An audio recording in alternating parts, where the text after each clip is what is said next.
로 말하노니 너희가 다 마음을 같이하여 동정하며 형제를 사랑하며 불쌍히 여기며 겸손하며 악을 악으로 욕을 욕으로 갚지 말고 도리어 복을 빌라.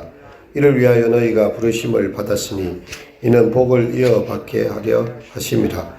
그러므로 생명을 사랑하고 좋은 날 보기를 원하는 자는 혀를 금하여 악한 말을 그치며 그 입술로 거짓을 말하지 말고 악에서 떠나 선을 행하고 화평을 구하며 그것을 따르라.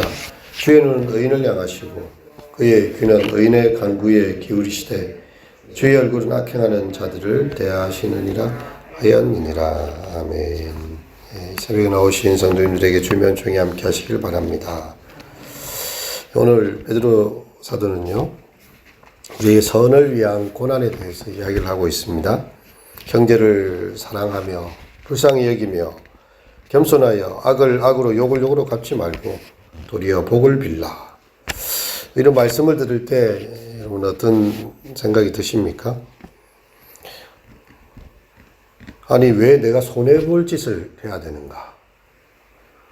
이에는 이로 갚아주고 눈에는 눈으로 갚아줘야지. 욕을 욕으로 갚지 말라니, 악을 악으로 대하지 말라니. 사람들이 나를 속이고 또 이렇게 나에 대해서 이렇게 거짓 모함을 하고 이렇게 잘못을 하는데 그 사람을 사랑하고 도리어 불쌍히 여기고 그 사람들 앞에서 겸손하면 그 사람들이 나를 무시하고 깔볼 것이 아닌가. 우리 길 가는 사람들한테 이러한 성경의 윤리와 하나님의 말씀에 이걸 이야기한다면요, 그렇게 시대에 뒤떨어져 가지고 어떻게 살아가겠느냐. 적당히 이렇게 자기 고집도 내세우고 자기 권리도 내세우고 자기가 이렇게 받은 것에 대해서 안갚음도 해줘야 사람들이 나를 무시하지 않을 텐데, 쉽게 말해서 욕도 좀 할 줄 알아야 된다는 거죠. 상대방이 뺨을 치는데 오른뺨을 치는데 왼뺨을 돌려대라니, 이런 이해가 되지 않는 그런 말씀이 어디 있는가. 베드로 사도는 왜 이런 이야기를 우리에게 하고 있을까요? 참 이해가 되지 않는 일입니다. 하지만 이것 가운데는요, 우리에게 주어지는 아주 수준이 높은, 아주 단수가 높은 영적 삶의 태도를 보여주고 있는 거죠. 8절부터 읽었지만 1절에서 7절에 보면요, 아내들에 대한 권고가 나와요. 아내들아 이와 같이 자기 남편에게 순종하라. 이는 혹 말씀을 순종하지 않는 자라도 말로 말미암지 않고 그 아내의 행실로 말미암아 구원을 받게 하려 함이라. 이런 이야기를 하고 있습니다. 그 앞에는 보면 주를 위해서 인간이 세운 제도에 순복하라. 관용하는 자에게 뿐만 아니라 까다로운 자에게도 하라. 이렇게 이야기되고 있습니다. 근데 국가와 사회에 대한 그런 순복 개념보다도 가정에서의 순종 개념이 더 강조가 되고 있습니다. 우리에게 있어서 이렇게 가정에서 순복하라 이런 말도 요즘 세대에는 잘 어울려 하지 않아요.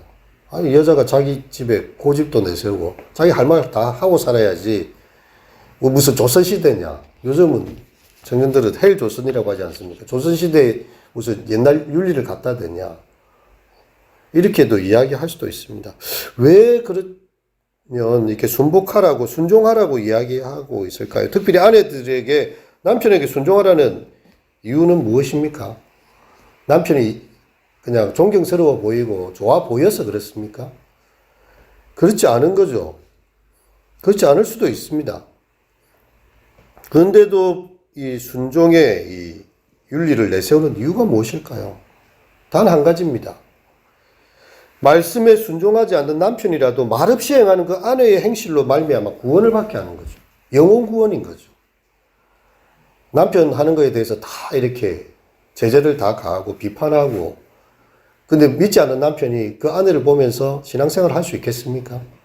아내의 그 참고 순종하는 모습을 보면서 그 경건하고 순결한 행위를 바라보면서요, 참 내가 저가 믿는 하나님을, 저가 가진 신앙에 대해서 내가 인정하고 받아들여야 되겠다. 그래서 아내가 참아주는 거죠. 이렇게 돕는 배필로서 더 참아줄 수 있는 것입니다. 말이 아닌 행위가 가장 잘 드러나는 것은요, 가정입니다. 어떤 사회나 또 혹은 교회라도 작은 조직이라도 이렇게 다 말로 그냥 적당하게 살아갈 수 있습니다. 하지만 모든 행위가 일거수일투족이 다 드러나는 것은 가정입니다. 이 가정에서 믿는 아내가 선행하는 것을 본다면요, 불신 남편들까지도 구원을 받을 수 있다. 그래서 아내들이요, 남편의 구원을 위해서 행위로서 순종할 수 있겠습니까? 라고 물어보는 거죠. 정말 그 영혼 하나를 구원하기 위해서, 이 사람 구원하기 위해서 순종하고 참아주는 그런 모습을 이야기합니다. 하나님 앞에서 여인들의 각진 단장에 대해서도요, 3절에 보면 머리를 꾸미고 검을 차고 아름다운 옷을 입는 외모로 하지 말고 오직 마음에 숨은 사람을 온유하고 안정한 심령에 썩지 아니할 것으로 하라. 이는 하나님 앞에서 값진 것이다 라고 이야기합니다. 이 사람들이 이 옷차림이나 이렇게 외모로 판단할 것들이 많죠. 특히 여인들은 또 그렇게 자신을 치장하려 합니다. 하지만 하나님은 그렇지 않다는 거죠. 그 남편에게 순종하는 그 사람의 그 아름다운 것들, 하나님 앞에서 값진 것이라고 그렇게 이야기를 하고 있습니다. 정결한 행실을 가지는 것, 또 이렇게 순종하는 것이 바로 그와 같은 것이다. 그리고 이제 사라가 아브라함에게 주라 칭하여 순종한 것 같이 너희는 선을 행하고 아무 두려운 일에도 놀라지 아니하며 그의 딸이 된 것이다. 이런 이야기를 하고 있습니다. 거룩한 부녀들이 남편에게 이렇게 순종하는 것을 사라가 아브라함을 주라 칭하여 복종한 것으로 이렇게 대비하여서 예를 들고 있는데요. 그들은 하나님께 소망을 두고 사는 여인들이었는데 이 소망이 바로 남편을 주로 칭하는 것입니다. 쉽게 말해서 보이는 남편을 존경하지 않고서 보이지 않는 하나님을 어떻게 존경하겠느냐. 우리는 하나님께 소망을 가졌다고 하면서 우리의 가정과 교회의 삶이 분리된 일들이 너무 많습니다. 그래서 우리가 이 여인들이 또 아내들이 남편에게 순종하는 것, 사실 남편과 아내 사이에 주라 칭할 일이 뭐가 있겠습니까? 하지만 그렇게 주라 칭했던 아브라함에 그 대한 사라의 모습처럼 그렇게 하라는 거죠. 어떻게 보면 악을 악으로 대하지 않는 가장 기초적인 우리의 삶의 자리는 우리 가정입니다. 남편이 모든 게 다 잘 맞겠습니까? 밖에서는 다 괜찮을 수 있습니다. 하지만 집에 오면 다 모든 게 드러나는 거예요. 그럼에도 불구하고 존귀 여기고 순종하고 주라 칭하고 해라 이렇게 하는 것입니다. 그리고 7절에 보면 남편들에 대한 아내에 대한 이야기가 나오는데 한번 읽어보겠습니다. 남편들아 이와 같이 지식을 따라 너희 아내와 동거하고 그를 더 연약한 그릇이요 또 생명의 은혜를 함께 이어받을 자로 알아 귀히 여기라. 이는 너희 기도가 막히지 아니하게 하려 함이라. 남편들은 아내가 자신에 대해서 순종할 것을 요구할 것이 아니라 함께 동거하고 귀히 여기는 자세를 먼저 보여주어야 한다. 더 연약한 그릇으로 이해하고 하나님의 나라를 함께 상속받을 자로 그렇게 존중해야 된다. 가정에 있어 분란이 나는데 기도가 되겠습니까? 마음이 다 어지러져 가지고 가정에 힘든데 기도가 되지가 않아요. 그래서 너희 기도가 막히지 않기 위해서 마치 그 아내에게 있어서는 남편이 못마땅하지만 순종함으로써 그 영혼을 얻게 하는 것처럼 남편 입장에서는 하나님 앞에서의 기도가 막히지 않기 위해서 아내에 대해서 그렇게 귀히 여기라. 함께 은혜를 받을 자로, 생명의 은혜를 함께 이어받을 자로 귀히 여기라 라고 이야기를 하고 있습니다. 왜 이렇게 귀히 여겨야 되는가? 이 서신서를 받았던 소아시아 지역은 헬라 문화권이 지배하고 있었어요.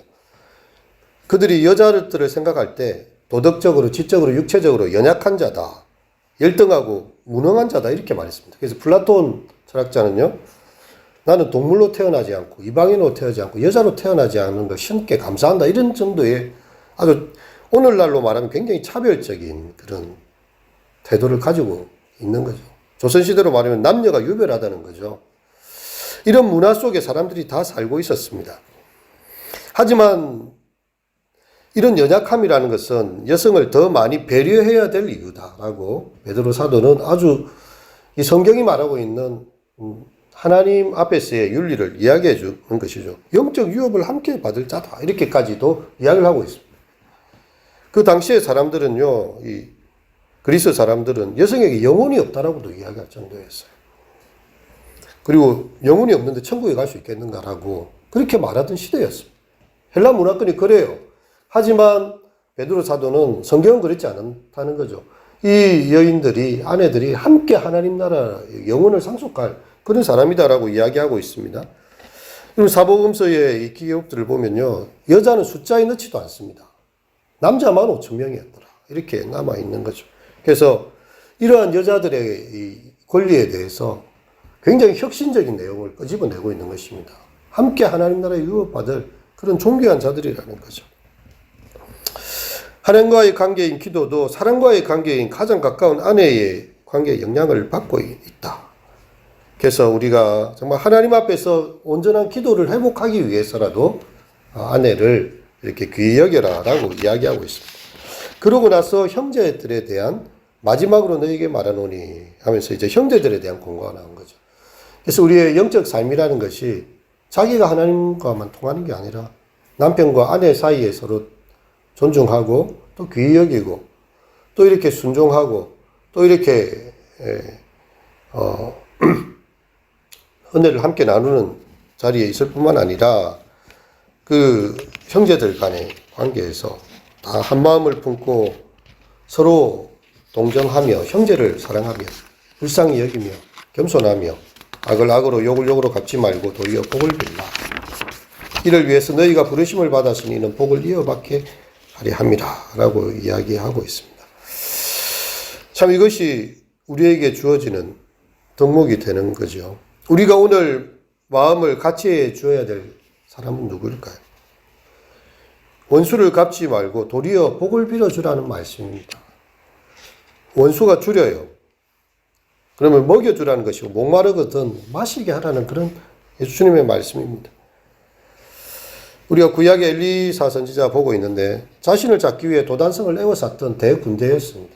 그들을 사마리아로 딱 들어가서 딱 포위가 됐어요. 왕이 이제 선지자를 보니까 기분이 너무 좋은 거예요. 우리나라를 침범하러 온 이 사람들 눈을 딱 멀게 하고 선지자가 사마리아 도성에 집어넣고 활을 겨누고 이제 창을 겨누고 이제 딱 이렇게 있으니까 저들을 죽이리까 딱 이렇게 이야기해요. 우리나라를 침범하러 왔으니까. 아니 원수가 우리나라에 와가지고 총칼을 들이대면서 그리 한다면 우리가 이제 그들을 제압할 수 있다면 그렇게 하지 않겠습니까? 어떻게 칼로 사로잡은 자인 즉 그들을 죽이겠습니까? 도리어 밥을 잘 먹게 하고 마시게 해서 자기 나라로 돌려보내라고 선지자는 이야기하죠. 그래서 아람이 참으로 침범할 그런 빌미를 얻지 못한 원수에게 먹이고 원수가 목마르니까 마시게 했어요. 그렇게 한 것처럼 너희에 대해서 악을 행하는 사람, 욕을 하는 사람이 있는데 그 갚아주지 말고 도리어 복을 빌어주어라. 이것이 바로 우리가 부르심을 받은 것이다. 이를 위하여 너희가 부르심을 받은 것이다. 이것은 참으로 이 성경이 가지고 있는 최고의 윤리죠. 예수님께서 말씀하신 최고의 윤리는요. 원수도 사랑하라. 원수도 사랑하라. 제일 어려운 것이죠. 원수도 사랑하라. 너희가 너희를 사랑하는 자만 사랑하면 너희가 무슨 유익이 있겠느냐. 세리들도 그와 같이 하네요. 세리들도 자기 좋아하는 사람 좋다고 해요. 자기 미워하는 사람 싫다고 합니다. 너희가 죄인이라고 말하는 세리들도 자기를 좋아하는 사람한테는 좋아한다고 말을 합니다. 하지만 나는 너희에게 이르노니 성경의 경의 말씀에 보면 내 이웃을 내 몸과 같이 사랑하라 하였으나 나는 너희에게 이르노니 더 나아가라는 거죠. 내 원수도 사랑하라.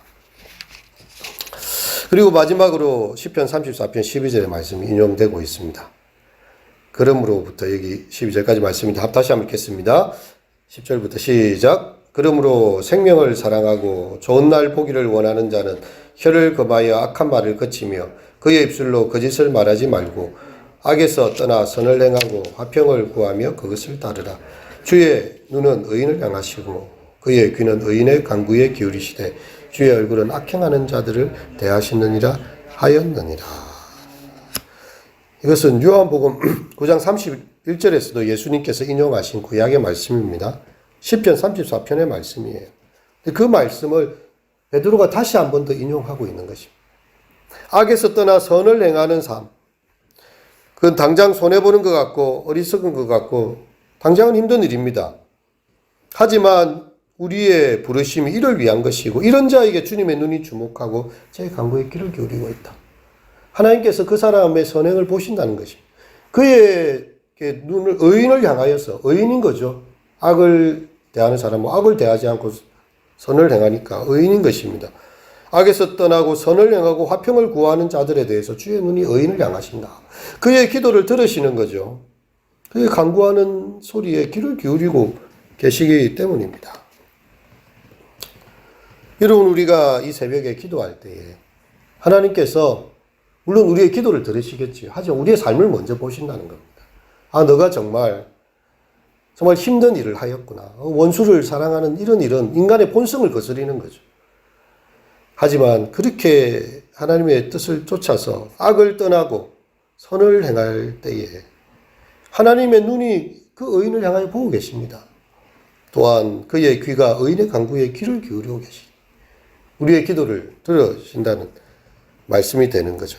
그래서 우리가 주님께서 우리의 기도를 들으시고 우리가 주님과 소통하기 위해서라도 우리의 삶이 정말 의를 위하여 고난받는 그런 삶의 흔적들이 있어야 되는 거죠. 우리 행복 찬양에 보면 억울한 일이 많아요. 예수 믿다 보면.